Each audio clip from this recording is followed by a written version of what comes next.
Bonjour à toutes et à tous, bienvenue dans cette édition consacrée à l'actualité qui aura marqué votre semaine dans la région. Mais avant les titres, un point sur votre météo. Et la pluie sera présente malheureusement dans le nord et le Pas-de-Calais en ce lundi, avec des températures maximales comprises dans la région entre 16 et 22 degrés. Rassurez-vous toutefois, l'été est toujours présent avec des éclaircies qui reviennent mardi. Malgré un voile nuageux, les températures montent d'un cran. L'après-midi, le mercure ira jusqu'aux environs de 24 degrés. Et mercredi, le soleil reste présent, mais les températures baissent légèrement avec seulement 20 petits degrés à noter l'après-midi en moyenne dans la région. Les titres, et c'est une victoire pour l'humoriste et activiste Rémi Gaillard, Kiwi et Dominique, les deux ours du parc zoologique de Fort-Mardic dans le Dakarquois, vont être transférés l'année prochaine au sein du parc animalier Zodyssée dans les Deux-Sèvres. Grand défenseur des animaux, le Montpelliérain avait fustigé le 11 août dernier dans un tweet les mauvaises conditions de vie des deux mammifères au sein du parc de l'agglomération dakarquoise. Il avait notamment interpellé Jean-Jacques Hano, réalisateur du film L'Ours, dans lequel Kiwi jouait le premier rôle. Un tweet partagé des milliers de fois. Je vous propose d'écouter Luce Watrelot, militante de la cause animale. Elle se réjouit aujourd'hui de cette décision. Je fais partie d'un collectif de militants. Ça fait 5 ans qu'on est là, présent pour signaler la détresse de Kiwi et Dominique aux eaux de Fort-Mardic. Et on est là aujourd'hui, c'est un rassemblement pour remercier la direction du zoo et de la CUD d'avoir pris cette initiative et de transférer Kiwi et Dominique et d'avoir pris conscience de leur détresse. Moi, je suis résidente de Malo, secteur Dunkerquois, et une fois, on s'est rendu au zoo pour voir les animaux et l'état des animaux, et on s'est rendu compte, mais ça date de très longtemps, que les ours se tournaient sur eux-mêmes, étaient stéréotypés, étaient malheureux dans un petit enclos. Donc on a réagi assez vite, mais on n'avait eu aucun retour de la direction de la CUD. Un logement en tremplin, c'est ce que propose l'association Formation Culture Prévention basée à Marc-en-Barœul. Au quotidien, elle aide les jeunes de 18 à 25 ans sans domicile fixe à intégrer un logement le temps que la situation soit plus stable. Il ne s'agit donc pas d'un logement durable. Parallèlement, les bénéficiaires sont accompagnés par des éducateurs de l'association qui les aident sur le plan administratif ou professionnel par le biais de formations ou de contrats de professionnalisation. Idil Gunay a rencontré pour sa part Amandine, elle a 22 ans. Elle a été hébergée pendant 9 mois dans un logement tremplin et depuis un an, elle a intégré son propre appartement et elle travaille. Tout de suite, son témoignage. Aujourd'hui, ça va faire bientôt un an qu'on est sorti des logements FCP et ça nous a permis de nous stabiliser, de pouvoir rebondir sur un logement, une formation et d'être sûr d'avoir un toit en fait où dormir sans se poser la question du lendemain et sans avoir de peur réelle. Dans l'accompagnement qu'ils nous ont fourni, c'est surtout l'accès à l'emploi ou à la formation, puisqu'on était sans situation stable même à ce niveau-là. Donc moi j'ai pu, à la fin d'un contrat en CDD, commencer une formation en contrat de professionnalisation.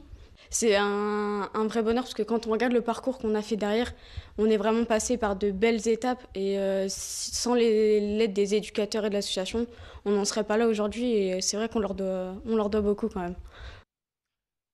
Le Nord-Pas-de-Calais fait face à l'invasion d'un nuisible. Il s'agit du frelon asiatique, un insecte qui a envahi presque toute la France et qui s'attaque aujourd'hui au Nord-Pas-de-Calais. Attention à lui, sa piqûre peut être mortelle si vous êtes allergique aux piqûres d'insectes. Alexis Tessier vous en dit davantage. Vendredi dernier, dans le Douaisis, un fermier a été piqué par un frelon asiatique après une promenade. Ce dimanche, suite à une violente réaction allergique, l'homme est décédé au centre hospitalier de Valenciennes. Il faut donc prendre toutes ces précautions avec cet insecte. Pour le repérer, sachez qu'il est doté d'un abdomen noir avec une bande jaune. Il construit généralement son nid dans les arbres ou sous les charpentes. En cas d'attaque, lavez et désinfectez la piqûre et contactez le plus vite possible le SAMU ou les pompiers. Dans la région, plusieurs nids de frelons ont été découverts, comme à Lille ou sur le littoral. Si vous en voyez, n'intervenez pas vous-même. S'il se sent menacé, le frelon attaquera en groupe. Faites plutôt appel à un spécialiste. Un groupe de 7 étudiants de la faculté d'ingénierie et de management de la santé mène un projet appelé MTATER dans la métropole lilloise. Dans ce cadre, ils ont installé des petits potagers. Au total, ce sont 22 bacs qui ont été implantés dans plusieurs communes et dans des lieux différents comme des écoles ou encore des ESAT. Nous sommes allés pour notre part découvrir le programme à Wattignies où 5 bacs ont été installés avec dedans différents plants, que ce soit des légumes, notamment des choux, de la salade ou des tomates, sans oublier des fruits comme des framboises ou des fraises. Les riverains se chargent alors de tout ce qui est entretien des bacs et récolte. L'objectif est de sensibiliser au développement durable avec la préservation de l'environnement qui est l'objectif principal, mais aussi de tisser du lien social, c'est important, comme l'affirment les responsables du programme au micro d'Alexis Tessier. Les bacs, donc on les a construits nous-mêmes, on a acheté des cajots qu'on a ensuite coupés en deux, voilà, on a fait un peu du bricolage pour construire nous-mêmes les bacs.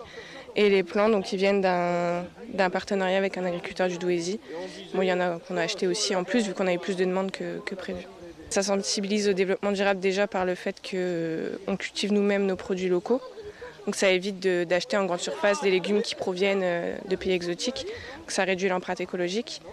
Et voilà, il n'y a pas de pesticides, c'est fait maison en fait.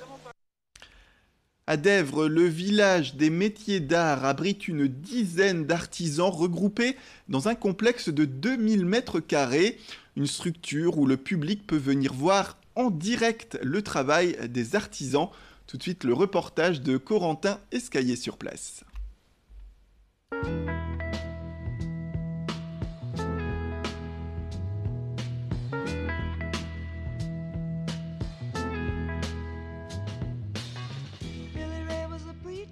Le village des métiers d'art de Dèvres a ouvert il y a 8 ans. L'objectif, regrouper les artisans du secteur et les mettre en valeur.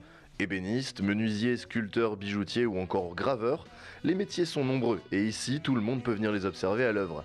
La visite simple est gratuite et des visites guidées payantes sont organisées par la structure. C'est des métiers très différents les uns des autres et on peut observer justement l'espace de travail des artisans sans les déranger. Donc on voit leur création et on peut éventuellement les apercevoir quand eux sont présents puisqu'ils sont totalement autonomes et indépendants par rapport à nos horaires d'ouverture. Donc ce qui fait que les artisans vont et viennent en fonction de leurs besoins d'entrepreneurs. Mais le village des métiers d'art n'est pas uniquement fait pour le public. Les artisans y trouvent non seulement une certaine visibilité, mais aussi un vrai soutien de la part des autres créateurs présents dans la structure. Quand j'ai démarré, j'étais dans un atelier tout seul. Les coups de blues, c'est pas toujours évident, tandis que là, un coup de blues, on n'a pas le temps, quoi. On a toujours le voisin qui passe, remonter le moral. Puis bon, quand on a l'un ou l'autre problème, on a toujours quelqu'un pour aider. Si ce n'est que pour charger des pièces un peu lourdes, pour bouger des trucs, on a toujours quelqu'un qui sera là. Le bâtiment est conçu pour offrir aux visiteurs un angle de vue intéressant sur les ateliers, sans pour autant déranger les artisans dans leur travail. C'est là le principal atout du village des métiers d'art. En se réunissant et en ouvrant leur atelier au public, les créateurs ont une vitrine intéressante pour attirer de nouveaux clients. Il y a des showrooms aussi dans lesquels on peut présenter ce que l'on fabrique, avec un magasin aussi. Et donc ça peut apporter aussi une clientèle, forcément. Les gens viennent, se rendent compte et peuvent revenir ou font des achats en direct. Ça, c'est pas négligeable. Chacun des artisans ici, en fonction de ce qu'on fait, on peut avoir déclenché un coup de cœur. C'est déjà arrivé et ça arrivera encore. C'est le but du jeu, quoi, forcément. Bon, ça fait partie du jeu aussi, hein, de faire découvrir notre métier aux enfants. Puis qui sait, ça peut devenir des clients futurs.